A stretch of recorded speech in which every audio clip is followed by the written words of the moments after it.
Merci de votre fidélité à la télévision nationale. Au sommaire de ce journal, c'est une bonne nouvelle pour les populations de Cantan. La turbine à gaz est prête pour assurer la desserte en électricité dans la localité. C'est le fruit d'une coopération mixte Guinée-Maroc. Nous irons aux États-Unis d'Amérique, plus précisément à New York, où les symboles de la Guinée flottent à la mairie. Et c'est le signe de la célébration en différé de l'indépendance de notre pays.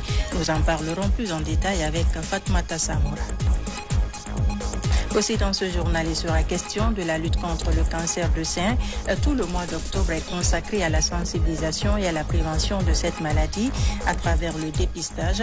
Des associations et ONG aident le gouvernement dans ce sens. Voilà pour les titres. Bonsoir à tous et merci de nous rejoindre sur les antennes de la RTG. À la une de l'actualité ce soir, la session ordinaire du Conseil des ministres s'est tenue hier jeudi sous la houlette du président de la République. Plusieurs sujets qui concernent la vie de la nation ont été débattus. Voici un extrait du contenu. La session ordinaire du Conseil des ministres s'est tenue ce jeudi 19 octobre 2023 de 16h à 18h sous la haute autorité de son Excellence, Monsieur le Président de la République, chef de l'État, le colonel Mamadi Doumbouya. Les points suivants étaient inscrits à l'ordre du jour. Message de son Excellence, Monsieur le Président de la République, compte rendu de la session ordinaire du Conseil interministériel du mardi 17 octobre 2023, recommandation du dit Conseil, décision du Conseil des ministres divers. Au titre de son message, son Excellence, Monsieur le Président de la République, chef de l'État, le colonel Mamadi Doumbouya, a commencé son message par demander à tous les membres du gouvernement de continuer à se concentrer sur le travail relatif à l'amélioration des performances globales concernant les principes de bonne gouvernance et les réformes engagées dans l'intérêt du peuple de Guinée. À cet effet, le chef de l'État a encouragé chaque membre du gouvernement de fournir ses meilleurs efforts pour mener à bien les réformes structurelles entamées dans le cadre de la refondation de l'État et de la rectification institutionnelle pour répondre aux besoins de nos concitoyens. Pour ce faire, le président de la République a demandé à tous les membres du gouvernement d'être exemplaires dans la gestion des affaires de l'État et de lutter contre la corruption. Fort de cette conviction, le président de la République n'a pas manqué de rappeler aux membres du gouvernement le principe de redevabilité concernant les actes administratifs pris les membres du gouvernement et les agents de l'État au nom et pour le compte de l'État et qui doivent tenir compte des principes d'objectivité, de transparence et de neutralité des services publics en vue de satisfaire l'intérêt général. Ainsi, après ce message d'ordre général, pour ce conseil du jeudi 19 octobre 2023, le président de la République a porté principalement ce message sur le suivi de l'exécution des instructions données en décembre 2022. Séance tenante à tour de rôle, le président de la République a interrogé en ces termes le ministre de l'Économie et des Finances pour savoir à date où en sommes-nous dans la mise en œuvre du processus de garantie de la transparence et de la réduction du coût de processus de passation des marchés publics. Aussi, quel est l'état du processus de financement des 44 projets prioritaires et les pistes de solutions idoines pour la mise en œuvre rapide de ces projets. En ce qui concerne la ministre du Commerce, de l'Industrie et des petites et moyennes entreprises et le ministre du Budget, il leur a demandé quelle est la situation concernant le contrôle effectif des certificats d'investissement et quel est le point sur le retrait de ceux qui ne respectent pas les cahiers de charges. Inauguration du collège Madina. L'établissement porte désormais le nom de Hadja Mafouri Bangoura, une pionnière de l'indépendance. Accompagnée de son homologue du Mali, le ministre Guillaume Awing était présent. D'autres chantiers en construction ont été aussi visités par le ministre et son invité. N'est-ce pas, Abdulaziz Baldé? Les travaux de construction du collège Bonfi dans la commune de Matam avancent à la satisfaction des autorités éducatives. Composée d'une forte population scolarisable, la réalisation de cette école permettra aux élèves de Bonfi d'étudier dans un environnement sain et sécurisé. Le chef du département du préuniversitaire s'imprègne de l'évolution des travaux qui est aujourd'hui à plus de 40% d'exécution. Plusieurs commodités accompagnent ces 24 salles de classe. À Bonfim, nous sommes en train de construire une grande école, un lycée-collège de 24 salles de classe, doté de 25 cabines de latrines, avec un fourrage et également avec un terrain pluridisciplinaire. Donc cette école est dotée de toutes les commodités qu'une école moderne se veut de nos jours. À sa réception, elle sera flambant neuve et bien équipée. Et à chaque fois, nous avons tenu nos promesses. Nous nous sommes toujours battus d'être dans cette promesse. Ce projet, je vous dis qu'à l'ouverture prochaine 2024-2025, les élèves vont commencer les cours ici. Nous allons nous battre. C'est la volonté du chef de l'État, le président de la République, de permettre aux élèves guinéens d'accéder aux infrastructures scolaires, de désenclaver les préfectures en infrastructures scolaires. C'est notre vision, c'est notre feuille de route, c'est ce que nous sommes en train de réaliser. Et il est de notre devoir de sortir, de vérifier, de voir l'évolution des infrastructures. C'est ce que nous faisons. L'année 2023 est considérée au ministère de l'enseignement préuniversitaire comme une année d'action. Du quartier Bonfi, direction Sigmadina, toujours dans la commune de Matam. Cet établissement scolaire, qui porte désormais le nom de Hadja Mafori Bangoura, est rénové, équipé puis inauguré dans la Légresse devant les invités venus de l'étranger. On inaugure et c'est de bon augure. Et je pense qu'il faut honorer toutes les femmes, tous les hommes qui ont participé à la construction de nos pays respectifs. Il ne faut pas les oublier. Et cette matinée est une adresse à tous ceux qui commenceraient à oublier nos héros. C'est une campagne de réception que nous avons commencée et les prochains jours aussi nous serons dans les autres communes et aussi à l'intérieur du pays, comme pour dire que quand nous sommes venus, nous avons fait le diagnostic. Maintenant, c'est le moment de montrer aux Guinéens ce que nous avons réussi à faire et ce que nous sommes en train de faire. Les travaux de rénovation de aujourd'hui, cet édifice est composé de 24 salles de classe, une bibliothèque et une salle informatique. De bonne allure, les autorités s'engagent à sauvegarder l'école pour l'avenir. Nous promettons au colonel, au ministre de l'enseignement préuniversitaire que nous garderons jalousement ce bijou qui nous a été donné aujourd'hui. Nous mettrons toutes les dispositions pour que les enseignants soient là à l'heure, les enfants, les élèves soient là à l'heure et que nous cultivons ici le mérite. Le ministère de l'enseignement préuniversitaire, à travers le SIGNES, est à pied d'œuvre pour la construction et l'équipement des établissements scolaires. Au total, plus de 1000 salles de classe sont en construction à travers le pays. Et puis à Forikaria, Crédit Rural de Guinée fait des heureux et l'institution de microfinance vient de récompenser les meilleurs lors des derniers examens nationaux. Ils ont bénéficié de plusieurs fournitures scolaires. Notre reporter Alpha Isiagaba était présent. Dans la préfecture de Forikaria, le mérite est célébré. L'institution de microfinance Crédit Rural de Guinée récompense les admis aux derniers examens nationaux. Il s'agit des fournitures scolaires composées de sacs et des ordinateurs.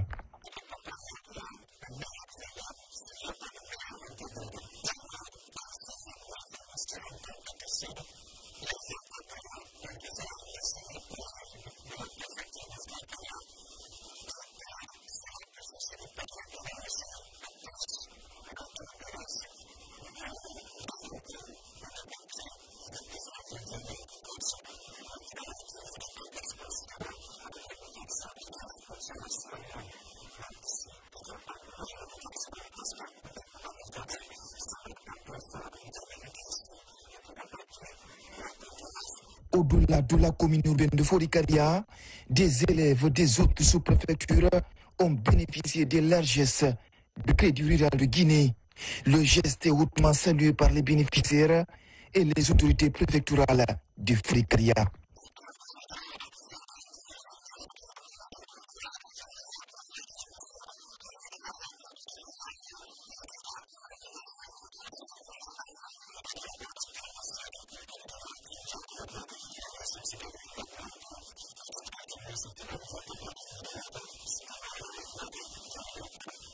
Le geste de crédit rural de Guinée n'est pas nouveau. L'institution de microfinance a déjà fait ses preuves les années passées. Elle entend poursuivre l'initiative pour encourager le mérite dans le secteur éducatif guinéen. On enchaîne avec ce communiqué du ministre du Travail et de la Fonction publique. À la suite des opérations d'assainissement du fichier de la fonction publique et conformément à la vision du président de la République, chef de l'État, le ministre du Travail et de la Fonction publique a l'honneur d'annoncer l'organisation du concours de recrutement de nouveaux fonctionnaires pour la session 2023. Ce recrutement vise à satisfaire les besoins de l'État conformément aux demandes exprimées par les différents départements ministériels.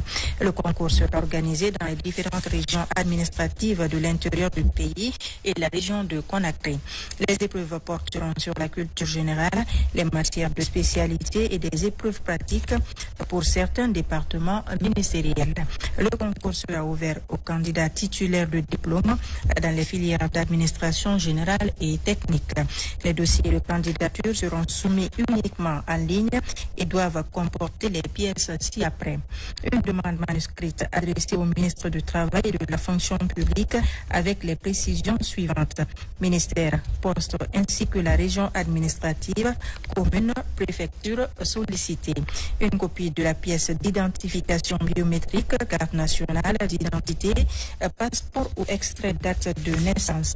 Une copie du certificat de nationalité, un certificat de résidence datant d'au moins 3 mois, un certificat de visite et contre-visite datant d'au moins 3 mois, une photo d'identité récente sur fond rouge, un casier judiciaire ou un certificat de non-poursuite judiciaire, un droit d'inscription non remboursable de 100 000 francs guinéens payable en ligne, un engagement sur l'honneur attestant de l'exactitude des documents soumis.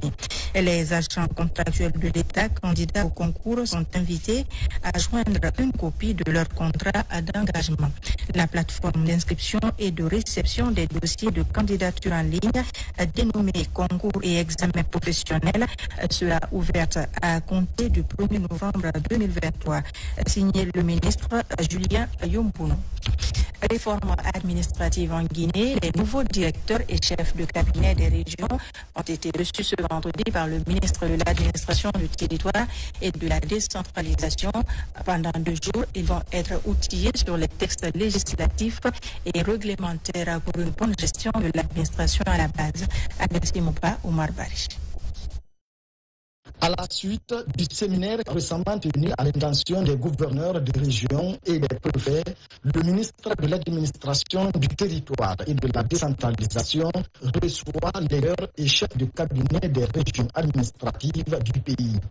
Cette réunion visait à préparer ces responsables administratifs à de nouvelles réformes et les outiller sur les textes législatifs et réglementaires.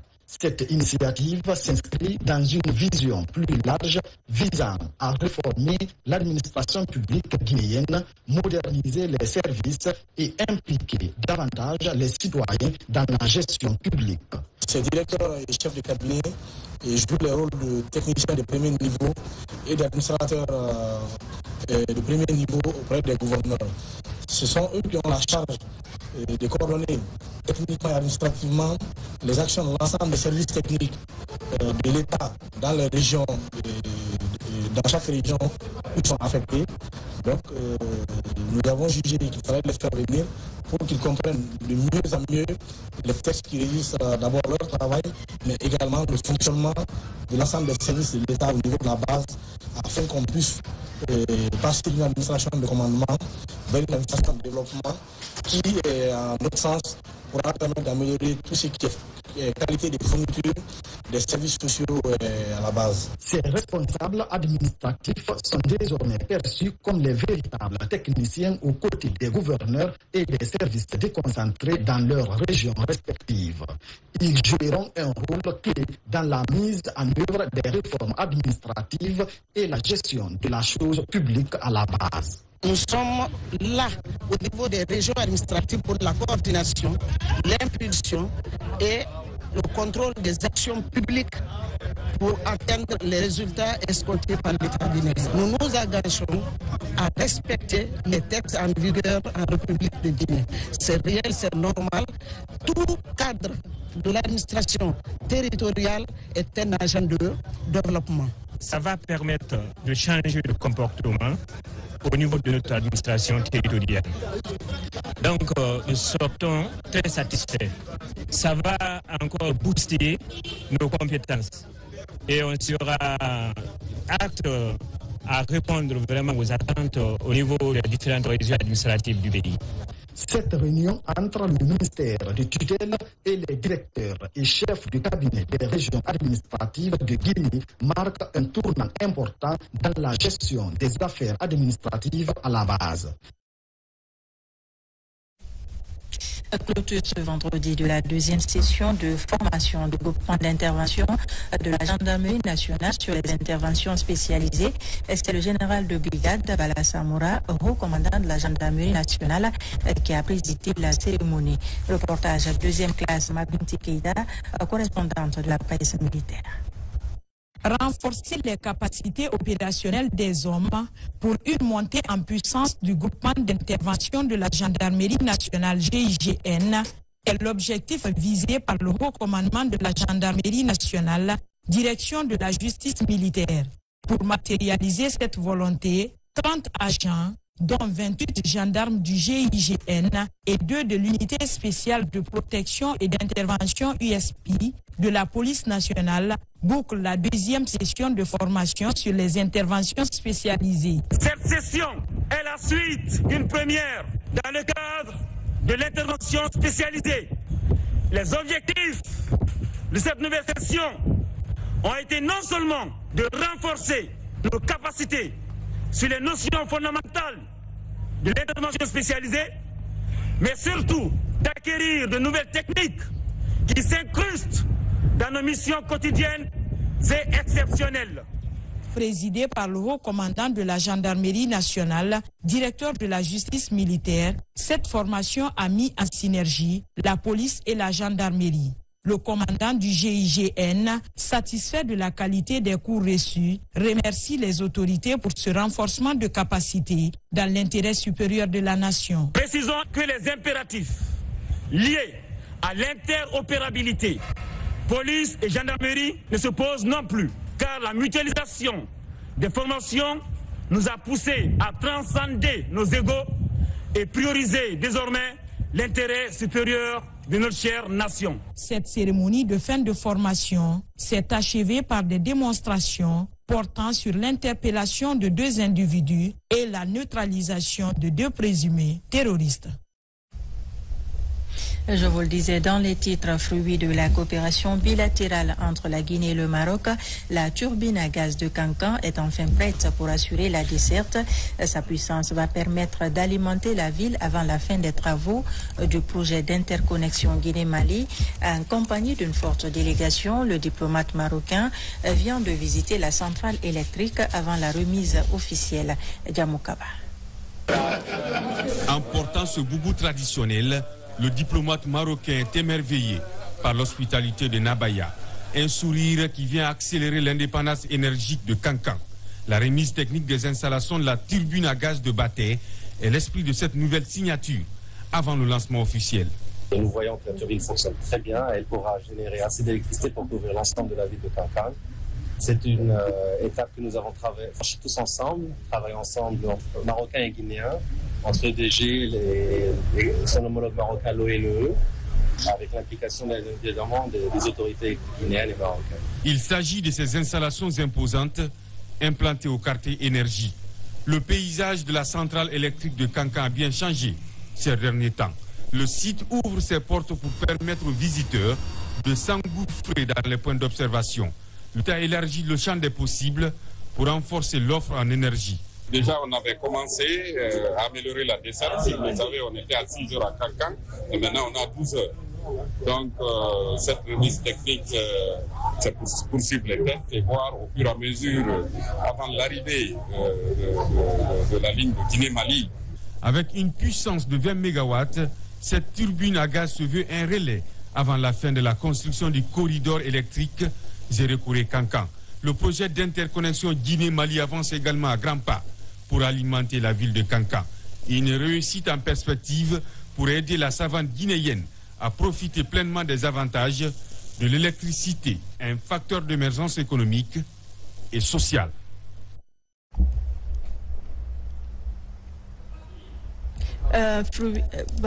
Excusez-moi, voilà.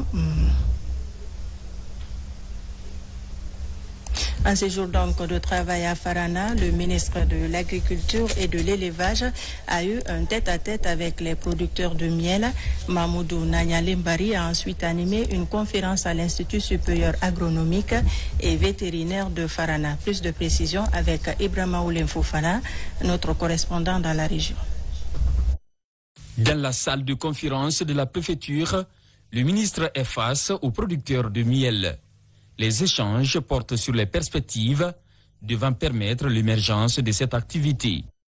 Et aujourd'hui, Farana constitue une zone stratégique de la production du miel. Et le miel que nous produisons dans le pays est 80 à 90% exporté. Donc le ministère de l'Agriculture et de l'Élevage envisage d'accompagner les apiculteurs afin de produire du lait de qualité et en quantité, afin que la population soit accès au miel comme au sucre. À l'Institut supérieur agronomique et vétérinaire de Farana, le ministre a animé dans cet amphithéâtre une conférence sur le thème aperçu des opportunités créées par la transition en faveur du monde rural. Nous sommes venus dire aux étudiants de l'ISAV que le secteur agricole et les jeunes qui sont en train d'être formés dans cette université sont la priorité absolue de la transition. Et on le voit non seulement à travers les dotations budgétaires, mais aussi à travers les activités qui sont en train d'être menées à travers le pays, en termes d'accès aux intrants agricoles, en termes d'accès à la mécanisation, en termes d'accès au financement. Le ministre, il vient au bon moment parce qu'il y a beaucoup de réformes aujourd'hui au niveau du département du ministère de l'Agriculture et de l'Élevage. Nos étudiants ne connaissent pas. Et je crois que cette conférence a permis aux étudiants de prendre connaissance de toutes ces réformes qui pourront aider notre institution à aller de l'avant. Cette conférence, animée par le ministre de l'Agriculture et de l'Élevage, a permis aux étudiants d'être orientés sur les avantages liés à l'apprentissage professionnel du secteur d'élevage et agricole pour un avenir meilleur. Autre titre de ce journal, à New York, la capitale économique des États-Unis, la Guinée est célébrée par la mission permanente et la communauté guinéenne à travers la montée de notre emblème national à la mairie de la ville. Une grande première, l'événement a mobilisé des personnalités guinéennes et américaines, annonçant ainsi les couleurs de la célébration en différé du 65e anniversaire de l'indépendance de notre pays, prévu pour le 21 octobre à New York. Fatmata Samoura. Après le passage du président de la République à la tribune des Nations Unies, les relations diplomatiques entre la Guinée et les États-Unis d'Amérique prennent une nouvelle dynamique. Pour preuve, le drapeau guinéen est majestueusement ici, à la place Bowling Green, à quelques encablures de la mairie de New York.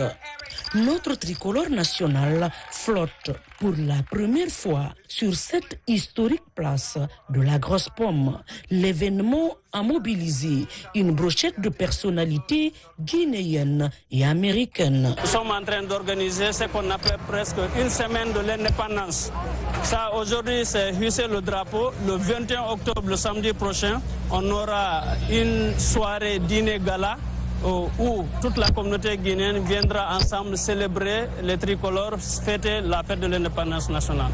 I am so proud to be here, to be the mayor, the 110th mayor, an African-American mayor. Je suis si fier d'être ici en tant que 110e maire de New York et afro-américain qui procède à la montée des drapeaux de tous les pays, mais particulièrement de ceux de l'Afrique. À cette place même où nous sommes arrivés comme esclaves et maintenant nous sommes ici en tant que dirigeants d'une grande ville. We are are standing here as true rulers of a great city. Si le flag raising ou la montée des drapeaux est un signe de bonne collaboration entre les communautés vivant à New York et la mairie, il exprime également le sentiment de fierté et de patriotisme des Guinéens établis au pays de l'oncle Sam.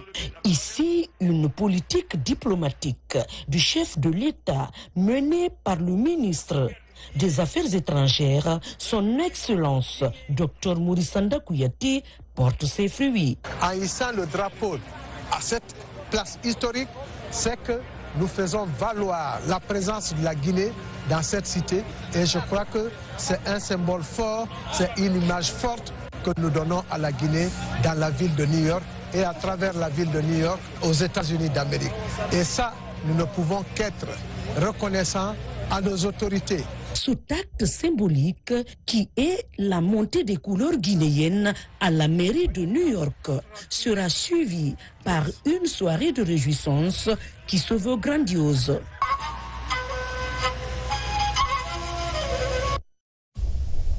À Abu Dhabi, aux Émirats arabes unis, les lampions se sont éteints sur la 8e édition du Forum mondial des investissements.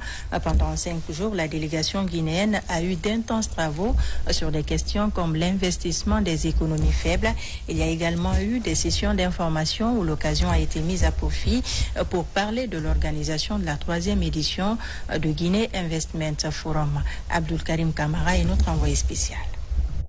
Au forum d'Abu Dhabi, plusieurs rencontres étaient inscrites à l'agenda de la délégation guinéenne. Des échanges comme cette table ronde de la CNUSED qui porte sur l'économie structurellement faible et vulnérable. Objectif, harmoniser les idées pour renforcer le climat d'investissement de ces économies et le rôle du secteur privé dans le développement. Ici, les opportunités d'investissement de la Guinée sont présentées à travers des ministères sectoriels placés comme secteurs prioritaires. Je remercie déjà les autorités guinéennes pour la participation de la Guinée à ce 8e forum des investissements. Alors, on a surtout présenté au nom du gouvernement les perspectives de développement durable pour les prochaines années à travers l'énergie, la construction de nouveaux barrages hydroélectriques, mais aussi dans les transports, les infrastructures pour faciliter le déplacement des personnes, mais aussi des marchandises, dans l'agriculture et bien sûr aussi celui du tourisme. Avant cette rencontre, la Guinée était invité à prendre part à une session de travail de la Banque islamique de développement avec pour thème principe des politiques d'investissement de cette institution bancaire. Beaucoup de délégations ont eu aussi d'amples informations sur l'organisation les 5 et 6 mai 2024 de la 3e édition de Guinée Investment Forum.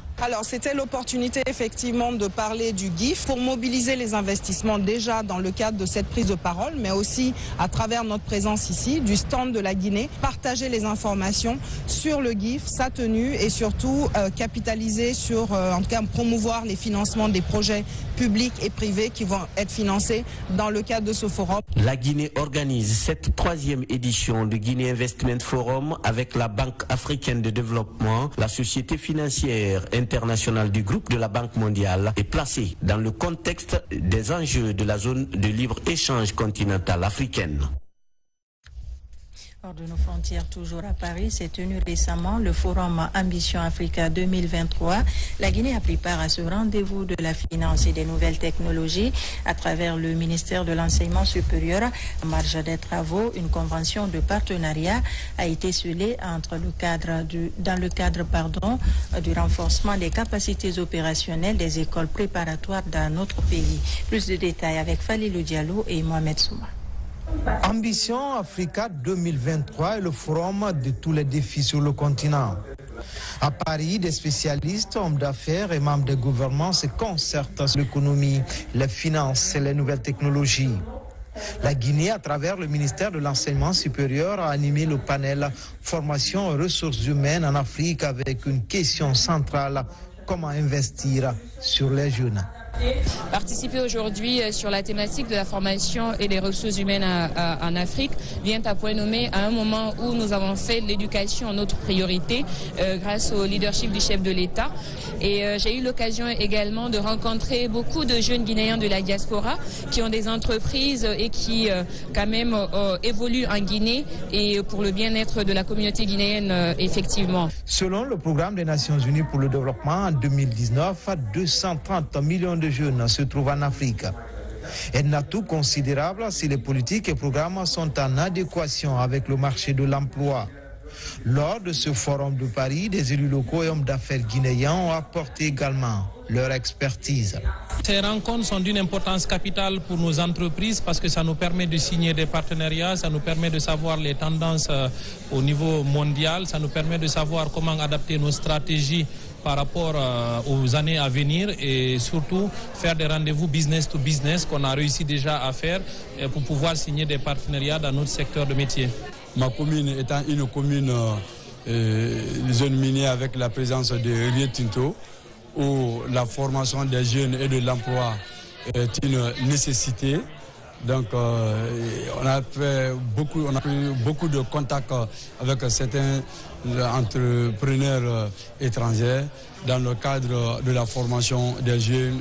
Pour gagner le pari de l'emploi, le gouvernement guinéen a créé les classes préparatoires aux grandes écoles pour former son élite.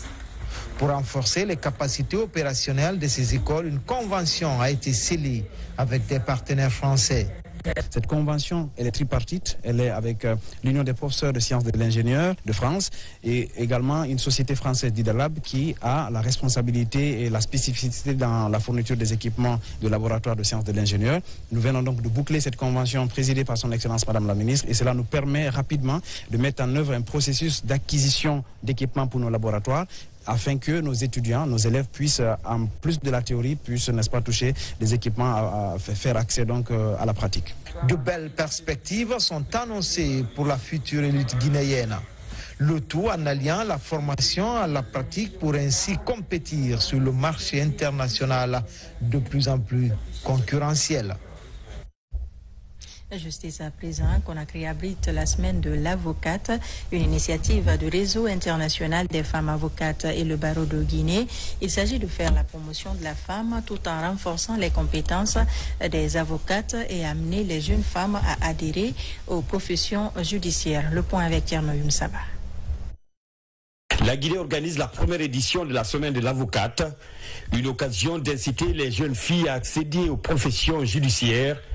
L'initiative vise à lutter contre toute forme de discrimination et promouvoir le respect du genre dans les salles d'audience. Les échanges qui porteront au cours de cette rencontre sur l'accès des jeunes filles et des jeunes femmes à la profession d'avocat, les contraintes de l'exercice pour les jeunes filles et les jeunes femmes de cette profession, les perspectives professionnelles pour les jeunes filles et les jeunes femmes, avocates comme les autres, aboutiront sans nul doute à la réponse à la question que je viens de poser. La féminisation des professions judiciaires et plus particulièrement de celle de l'avocate est en marche. Pour ne prendre l'exemple que du barreau auquel j'appartiens, au barreau de Paris, il y a plus de femmes que d'hommes. Et pour ne prendre l'exemple que de la magistrature française, il y a beaucoup plus de femmes magistrates que d'hommes. Donc c'est un mouvement qui est en marche et l'Afrique ne sera pas en reste de ce mouvement. À cette occasion, des hommages sont rendus aux pionniers comme Charlotte Laurent, sa première femme inscrite au barreau de Guinée en 1986. Les initiatrices comptent œuvrer pour une plus grande représentativité des jeunes filles et femmes dans les cours et tribunaux. Il nous fallait quand même marquer le coup et organiser cette semaine de l'avocate, mettre en lumière le fait que le barreau de Guinée aujourd'hui, sur plus de 300 avocats, il y a pratiquement 26 femmes qui exercent. Donc c'est quand même comme une goutte d'eau dans la mer. C'est d'encourager les femmes, les filles à adhérer aux professions judiciaires. Avocates, magistrates, huissières, notaires, c'est de les encourager, de leur dire que avant elles, certaines ont défriché le chemin et elles aussi, elles doivent continuer dans le même sens. Pendant une semaine, le réseau international des femmes avocates et le barreau de Guinée vont travailler au renforcement des compétences des femmes avocates pour les amener à faire valoir leur leadership dans les barreaux respectifs.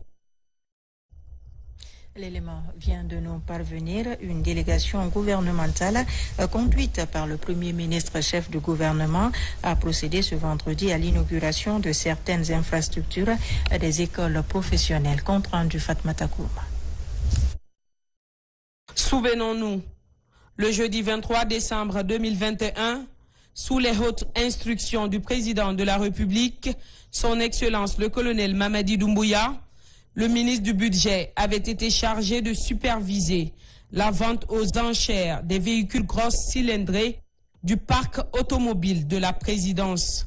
Cette initiative présidentielle visait à générer des recettes pour soutenir le secteur de l'éducation, notamment l'enseignement technique et la formation professionnelle.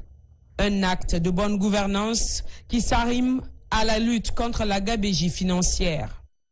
Ce vendredi 20 octobre 2023, la vision politique du colonel Mamadi Doumbouya commence à donner ses premiers fruits concrets.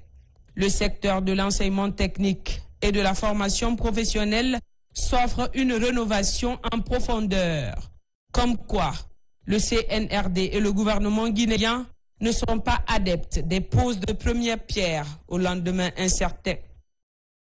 L'ouverture des classes à l'école régionale des arts et métiers de Koya est désormais une réalité. Le Premier ministre, chef du gouvernement, le Dr Bernard Goumou, accompagné du ministre secrétaire général et porte-parole de la présidence, le général Amara Kamara, ainsi que du ministre directeur de cabinet à la présidence, Djiba Diakité, a présidé l'inauguration de l'école qui portera désormais le nom d'Ibrahima Souma, ancien ministre de l'enseignement technique de 2000 à 2006. Par la suite, la délégation gouvernementale dirigée par le Premier ministre a effectué une visite des installations de cet établissement d'enseignement professionnel sous la guidance du ministre de l'enseignement technique, de la formation professionnelle et de l'emploi, Alpha Bakar Bari. Une semaine, ça sera complètement rendu.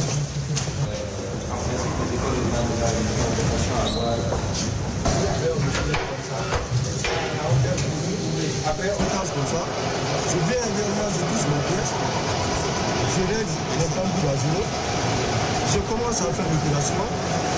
L'enthousiasme était palpable parmi les populations et les autorités locales de la préfecture de Koya, qui ont accueilli chaleureusement la délégation gouvernementale. La population de la commune rurale de Mania, par ma voix, vous souhaite la bienvenue à l'occasion de l'inauguration de cet établissement scolaire ERAM, École régionale des arts et métiers.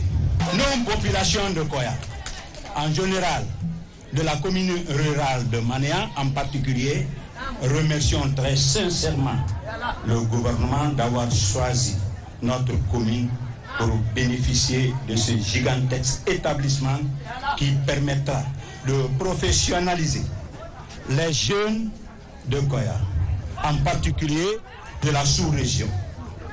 La diversification de l'enseignement technique sous le régime du colonel Mamadi Doumbouya permet de répondre aux besoins de l'emploi sollicité par les investisseurs en Guinée. L'école régionale des arts et métiers de Koya, s'étendant sur une superficie de 40 860 mètres carrés, peut accueillir jusqu'à 1200 apprenants. Cette institution offrira des formations en maçonnerie, génie civil, mécanique, électricité et électronique. Le ministre de l'enseignement technique, de la formation professionnelle et de l'emploi a souligné dans son discours que l'éducation est le fondement du développement durable et que la refondation prônée par le président de la République, chef de l'État, le colonel Mamadi Doumbouya, passe nécessairement par l'éducation. Cette école, c'est la 5e dans cette catégorie qui, en termes de technologie d'enseignement, rehausse le niveau de l'enseignement technique et de la formation professionnelle, diversifie les formations, mais surtout donne la possibilité à ceux qui sont à des niveaux inférieurs aussi d'accéder à une formation de qualité. Donc c'est une école multiniveau, polytechnique, qui permet à nos apprenants, à nos enfants, d'avoir accès à une formation de qualité et d'assurer la garantie d'accéder à des emplois décents et productifs. Tout ceci n'a été possible que par la bénédiction, l'accompagnement, le suivi et la rigueur de son Excellence, Monsieur le Président de la Transition, Monsieur le chef de l'État, le colonel Mamadi Doumbouya. Le Président de la République a mis l'éducation au centre de ses préoccupations. Pour lui, la refondation de l'État passe nécessairement par une éducation de qualité pour nos enfants.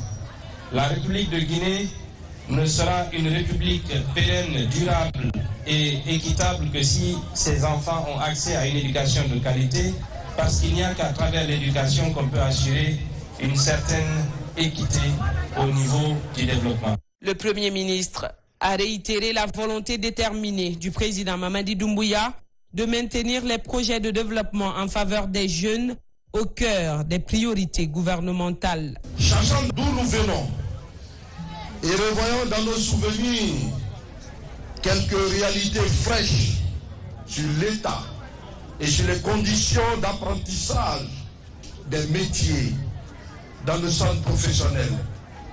Il n'y avait que de la théorie. Il n'y avait pas des instruments. Il n'y avait pas des machines où les enfants et nos apprenants pouvaient s'appliquer. Aujourd'hui, nous poussons un souffle, un nouveau souffle, un souffle de fierté, un souffle sur la dynamique du changement prôné par son Excellence le Président de la République, le colonel Mamadi Doumbouya. La refondation prônée par son Excellence n'est pas un slogan à la mode. C'est une vision réaliste. C'est un patriote convaincu. Pour que la Guinée bouge, il faut que nous apprenons, il faut que nos étudiants soient capables de travailler dans nos mines, que nos étudiants soient capables de s'adapter au monde actuel. Je veux parler de la modernité. Alors pour lui, c'est l'une de ses priorités. C'est pourquoi ces orientations stratégiques sont résolument mises en œuvre au profit de nos populations. Cet établissement aujourd'hui très magnifique, rendu opérationnel par cette preuve de matérialisation, est en parfaite cohésion avec la vision du chef de l'État. Après les rames de Koya, la délégation gouvernementale s'est rendue à l'école normale des professeurs d'enseignement technique et professionnel à Matoto. Cet établissement a pour mission d'élaborer et de mettre en œuvre des stratégies de formation continue pour les enseignants et le personnel d'encadrement technico-pédagogique. Le chef du gouvernement et sa suite ont également effectué une visite guidée et le docteur Bernard Goumou a profité de l'occasion pour prodiguer des conseils aux jeunes apprenants. Nous sommes très heureux d'être parmi vous. Nous avons un seul message. C'est le président de la République, chef de l'État, son Excellence le colonel Mamadi Doumbouya, qui vous transmet ses salutations chaleureuses et qui vous encourage. Vous voyez, cet établissement-là était complètement abandonné. Le colonel Mamadi Doumbouya est jeune. Vous voyez, le gouvernement, pratiquement, on est tous jeunes. Donc la priorité du colonel Mamadi Doumbouya, c'est la jeunesse et les femmes. Pour lui, sa priorité, il faut que le Guinéen jeune, au lieu de traverser, reste en Guinée, étudie en Guinée, et à la fin, qu'il puisse avoir un emploi pour pouvoir faire vivre sa famille.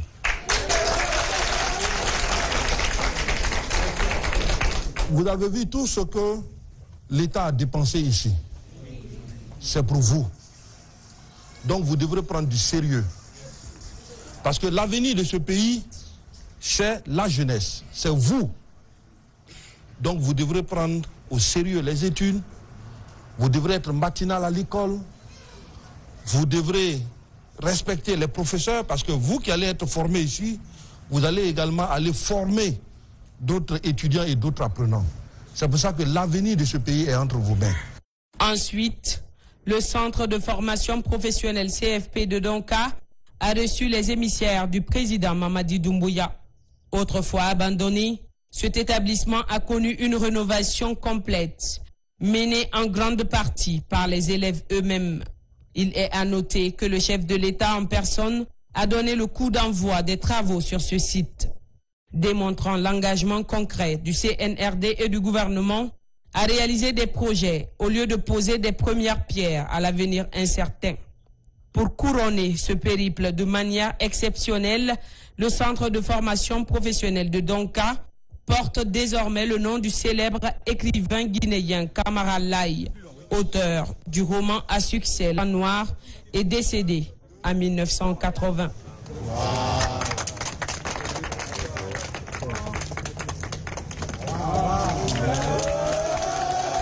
Vous avez remarqué que nous l'avons baptisé du nom de Camara Laye. Camara Laye est connu pour être l'auteur de l'Enfant Noir. Mais savez-vous dans quelles conditions il a écrit l'Enfant Noir? Camara Laye a quitté Koussa, il est venu à Conakry et à 16 ans il a commencé à étudier dans un centre de formation professionnelle qu'on appelait Georges Poiré à l'époque. Et vous savez c'est où Georges Poiré? C'est là où vous êtes arrêté. Il a fait une école professionnelle ici, il a eu un CAP de mécanicien avant d'aller à l'étranger poursuivre ses études. Et c'est dans une autre école professionnelle qu'il a pensé à écrire L'Enfant Noir, qui est le roman ou l'ouvrage guinéen le plus lu, le plus traduit, le plus disséminé dans le monde. C'est quelqu'un qui vient de chez vous. C'est quelqu'un dont vous deviez vous inspirer et dont vous devez être fier. C'est le Guinéen le plus connu depuis les indépendances. Et nous avons tenu à lui donner le nom de cette école pour qu'on puisse comprendre que ce n'est pas parce qu'on a fait une école professionnelle qu'on est un citoyen de seconde zone, que de l'école professionnelle, on peut être l'homme le plus célèbre de Guinée, l'homme le plus lu de Guinée, l'intellectuel le plus respecté de Guinée. Les écoles de formation professionnelle, ce ne sont pas des écoles de seconde chance. Ce sont les écoles de la première chance pour aller vers un avenir rapide, vers un emploi rapide. Et le président l'a compris, c'est pour ça qu'il a mis autant d'investissements. Nous venons de l'ERAM de Koya que nous avons inauguré. Nous avons visité l'école des enseignants. Aujourd'hui, nous venons donner le nom Camara Laye à votre école pour vous encourager et vous soutenir dans ce que vous êtes en train de faire. Les ministres ont également participé à la plantation d'arbres dans l'enceinte de l'établissement, montrant leur soutien à la campagne de reboisement.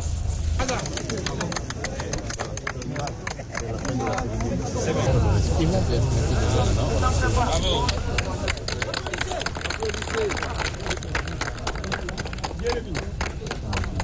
Le ministre le ministre de cabinet. L'inauguration d'autres établissements d'enseignement technique est prévue. Le prochain sur la liste étant celui de Dabola. Dans l'actualité encore santé, on s'intéresse au projet du réseau d'Afrique de l'Ouest des laboratoires d'analyse biologique. Les acteurs se sont réunis pour faire le bilan des activités du projet en Guinée. Au cours de cette réunion, qui est d'ailleurs la dernière de cette année, les membres se sont projetés sur les perspectives des prochaines années. Tierno Maroufba, Ousmane Ouatsissé. Présente à toutes les étapes de la chaîne de soins, la biologie médicale exerce un rôle primordial dans la prévention, le dépistage et la surveillance. Le réseau d'Afrique de l'Ouest des laboratoires d'analyse biologique s'investit dans la qualité des services de biologie médicale dans ce pays. En Guinée, ce projet aide à améliorer la qualité du diagnostic dans les structures sanitaires du pays. Cette rencontre vise à faire le bilan des 3 années du projet en Guinée. Ce projet a permis aussi la mise en place au niveau régional d'une plateforme de biologie moléculaire, donc un laboratoire qui a la capacité de détecter les maladies à potentiel épidémique, donc d'aider la surveillance justement de ces maladies pour anticiper sur les épidémies meurtrières qu'on connaît. Coordonnée par la Fondation Mérieux et l'Agence française de développement AFD, cette 3e phase dénommée Resao Lab 3 a présenté les acquis. En partenariat avec le ministère de la Santé et de l'Hygiène publique, des grands axes d'action sont ciblés dans le cadre du projet. Il s'agit notamment du renforcement des capacités techniques en matière de diagnostic biologique. Aujourd'hui, on est heureux quand on visite les laboratoires qui se trouvent dans nos hôpitaux, de voir comment la physionomie et le comportement de nos cadres ont changé sur le terrain. Et tout cela sont donc les impacts de ce projet. Au cours de cette dernière réunion du comité de pilotage national du projet Resarolab 3, des perspectives pour la prochaine étape du projet sont définies. 14 activités sont retenues pour l'année 2024. Dans le même registre, nous sommes en octobre, c'est le mois dédié à la lutte contre le cancer du sein. Il faut donc renforcer la prévention et la prise en charge précoce des cas. C'est justement dans cette idée que l'Association guinéenne de lutte contre le cancer et l'ONG Sauver les femmes mettent un important lot de kits à la disposition du centre de cancérologie de Kaporo. Le geste vise à faciliter la campagne de dépistage et de consultation gratuite dans ce centre. Mamadi Terna Kamisoko. Le cancer du sein et celui du col de l'utérus représentent 36% en termes d'incidence et de mortalité en Guinée, selon les données du ministère de la Santé et de l'Hygiène publique. Pour faire face à ce problème de santé publique, deux structures se mettent ensemble pour accompagner le centre de cancérologie de Kaporo. Un important lot de kits est mis à la disposition de ce centre pour faciliter le dépistage gratuit des pathologies. Aujourd'hui, nous remettons ces kits de dépistage aux femmes de nos communautés. Chacune de ces kits représente une lueur d'espoir, une opportunité pour une vie plus saine et plus heureuse. Nous nous engageons à poursuivre notre mission de prévention, d'éducation, de sensibilisation pour lutter contre ces maladies dévastatrices. Du fait que je vois souvent les femmes dans les réseaux sociaux qui demandent de l'aide par rapport au dépistage, par rapport aux soins et qui ne sont pas en mesure eux-mêmes de se prendre en charge. Donc je me suis dit, à cause de ce mois Octobre Rose et du fait que les sociétés peuvent bien nous accompagner ces structures, donc c'est dans ce cadre qu'on a essayé de lancer un appel. Cette action humanitaire est une façon pour l'Association guinéenne de lutte contre le cancer et l'ONG Sauvons les femmes de participer à la campagne Octobre Rose. Déjà, nous sommes très heureux. C'est une structure qui a besoin de vivre et ce dont va nous permettre de dépister davantage les femmes s'il y a des lésions précancéreuses pour leur prise en charge et tout. Les appareils qu'on utilise pour traiter ces lésions précancéreuses, un seul appareil coûte près de $3 000. Alors donc si on dit c'est gratuit, c'est que derrière, dans l'ombre, c'est quelqu'un qui paye. C'est quelqu'un qui paye. Ces deux structures font partie de ça, parce que sans kit, sans entrant de dépistage, on ne peut offrir le dépistage gratuit.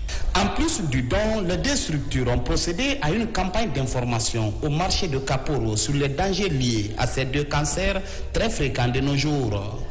L'objectif est d'encourager ces femmes au dépistage volontaire en vue d'une prise en charge précoce en cas de confirmation de la pathologie. À présent, le condensé de l'actualité internationale et c'est avec Moussa Bangoua.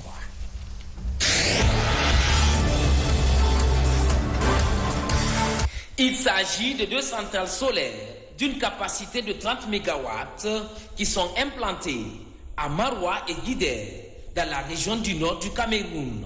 Celles-ci représentent les plus grandes centrales solaires photovoltaïques du pays. Distantes d'une centaine de kilomètres, les deux centrales solaires cumulent 44 800 panneaux.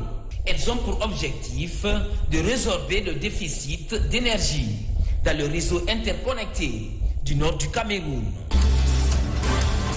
La Commission européenne va ouvrir une enquête visant TikTok, Instagram et Facebook. Depuis les attaques du Hamas, on constate une large prolifération du contenu haineux et de fausses informations sur les réseaux sociaux.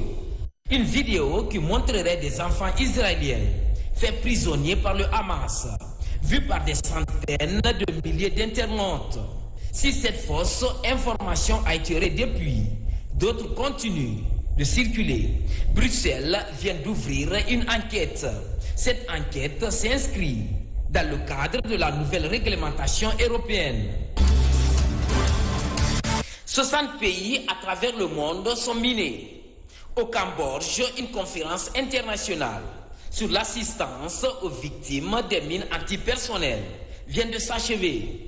les 164 États membres du traité d'Ottawa, la Convention sur l'interdiction des mines antipersonnelles, sont venus réaffirmer leurs priorités. Malgré le traité d'Ottawa, les civils affectés se comptent chaque année par milliers.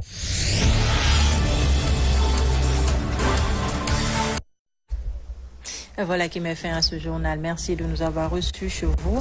L'actualité se poursuit sur notre site le www.rtgguinée.info. Je vous souhaite de passer un très bon week-end. À demain. Inch'Allah.